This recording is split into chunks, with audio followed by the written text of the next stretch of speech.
Hi, my name is Enas and I'm the co-founder of Flexstock. And my name is Aniekeme and I'm the Chief Operating Officer at the uLesson Group.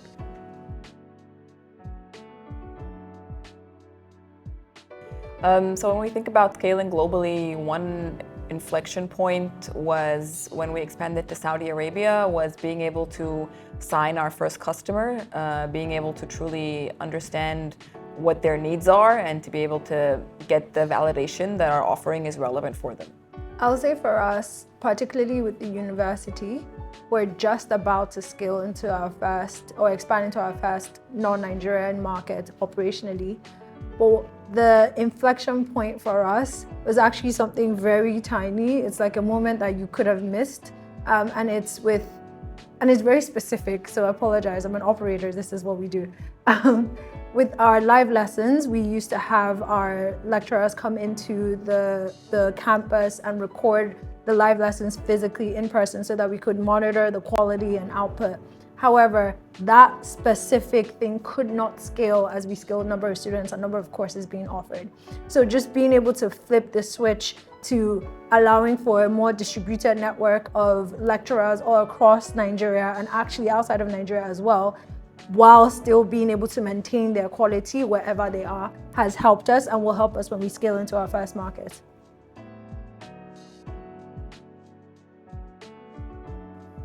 Okay, when it comes to balancing scaling or trying to do scaling sustainably, I think one of the most important things is to make sure that the unit economics make sense. So protect the fundamentals of the business, make sure that you're not going into a new market and burning to break in, because that's one of the fastest ways you can burn a hole through your runway.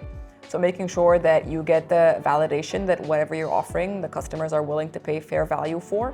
And that's how you make sure that you invest in areas that will yield return, whether it's in the team, whether it's in customer acquisition or things that actually will lead value down the line. Other than that, you need to make sure that internally you create the right structure in place for the supporting teams in the head office to be able to understand what it takes to support operations in multiple markets, to be able to understand the realities of different markets and the different nuances that need to be addressed. And thirdly is making sure that you're able to create decision-making autonomy for the team on the ground. Speed is important because the team on the ground are the ones that know the reality of the market the most. Having them restricted to having to come back to get go-aheads on decisions every single step of the way really will bottleneck that growth. So trusting the team, creating the right guardrails for them from the headquarter team, and making sure that you're able to have them run on the ground, I think is the right recipe for that. I'd say for us at the uLesson Group, it's been really important for us to have financial discipline when we're scaling. And to that end, the macroeconomic situation in Nigeria was sort of a blessing in disguise because it helped us to understand the fundamentals of what we actually needed to run the business. It helped us see more clearly the trade-offs that we needed to make, particularly with USD denominated costs that we needed to rethink, either by bringing in the tech stack in-house, by building our own proprietary software, by considering lower cost alternatives that still would give us the same level of output that we wanted to have.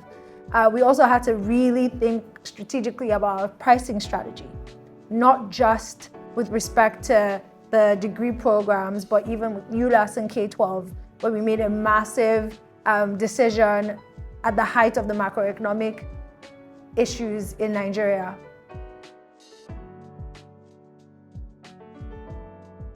Because I want to use a story, but I want to figure out where to anchor it from. Credibility is really important in the business that we're in at the uLesson Group because we're in the business of education, right? So you have to trust the body that's giving you the education. In the market that we operate, Nigeria, we went through a period of volatility with the macroeconomic situation.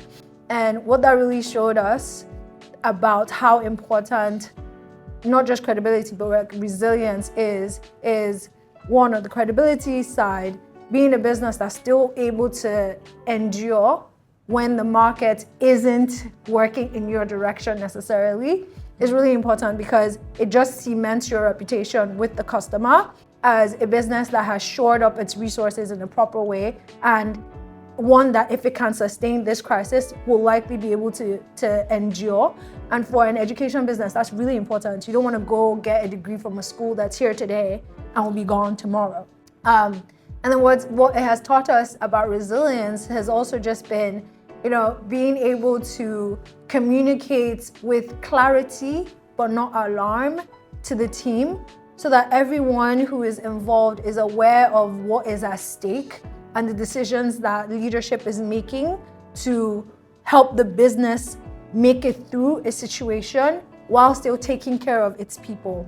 And I think the key thing there is that transparency to the level that is not alarmist, so that people feel like they're being brought along, and they can kind of be bought into the decisions, even though they're not the ones necessarily making the decisions.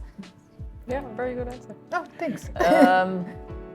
Okay, so being a founder in Africa, we're quite lucky that we get to exercise our resilience quite frequently. There is no shortage of problems that pop up from when you least expect. And I think when I reflect back on that, as a founder, you kind of become like a shock absorber a little bit. That becomes a little bit what your role is, whether you do that with your customers, with your people at work, with your colleagues.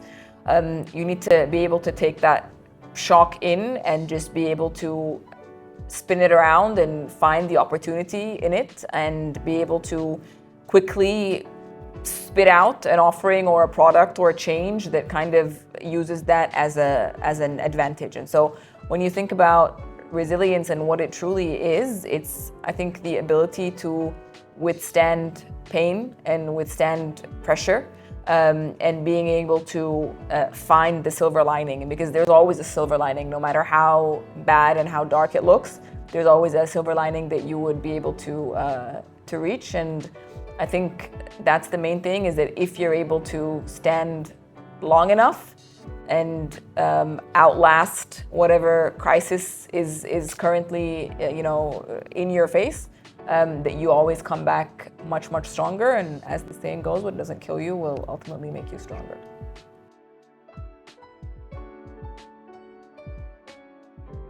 I think the sectors that are ripe for disruption on the continent and that definitely need it are some of the fundamental sectors. They're not sexy, but they're very important. So we're talking about manufacturing, we're talking about infrastructure, so like road networks, construction, affordable housing.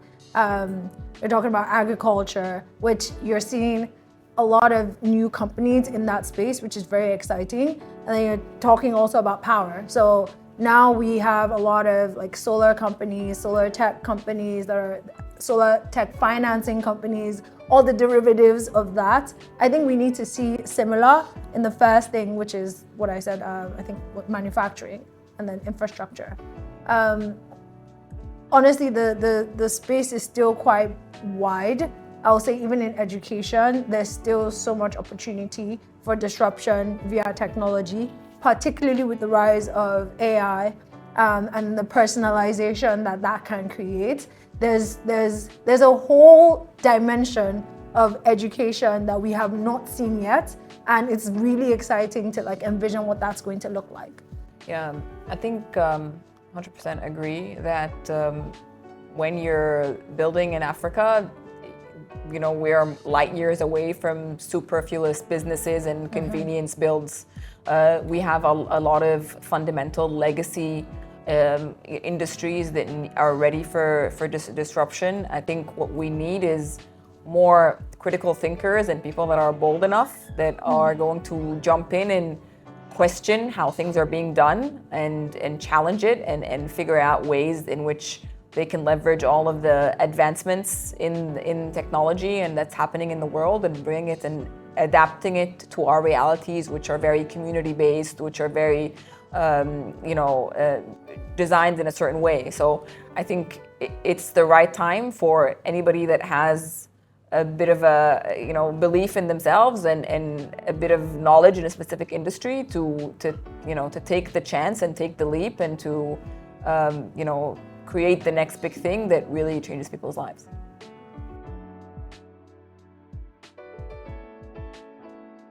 I think one of the things that makes the most difference is when you're in VC-backed startups is finding the right VC that fundamentally believes in the founders and believes in what the company is trying to build and doesn't really look at the company as numbers on an Excel sheet versus what this can actually be and is bought in and locked in to the vision. And I think we've been lucky to find that in several of our investors, and with getting to know TLCom as well, it has been one of the things that has truly helped give us the support that we need to expand further.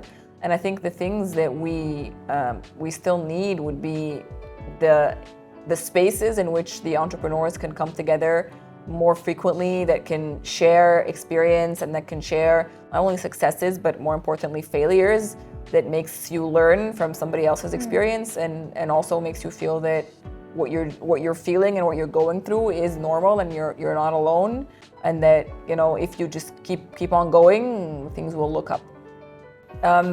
So I'd like to extend my gratitude to TLCom, not only for their role as one of the biggest investors in Africa, but also for being an active builder in the ecosystem, for creating the spaces and for taking it upon themselves for the 6th year in a row to bring all of these female founders together, to share knowledge and to share experience and to share aspirations. I think it gives us all the strength that we need to keep going forward, and it's planting the seeds for future female founders to believe that it's possible, to believe that it can be done, to believe that whatever the thoughts that they have are valid and that they are able to turn those dreams into a reality. I also want to express gratitude to TLCom, not only for being on our cap table and on our board, but for being incredible partners just outside of boardroom discussions. And if you look at the representation even of the partnership at TLCom, you can see female representation, which I feel like is indicative of the role that they're playing in the tech ecosystem on the continent. And so to see that leading by example is really inspiring, and I'm grateful that they exist. And to our other investors, we're also very happy to get the support in capital, to get the support in strategic insights. And we look forward to continuing to build on the continent and to seeing the other businesses that are going to get built as a result of events such as this summit.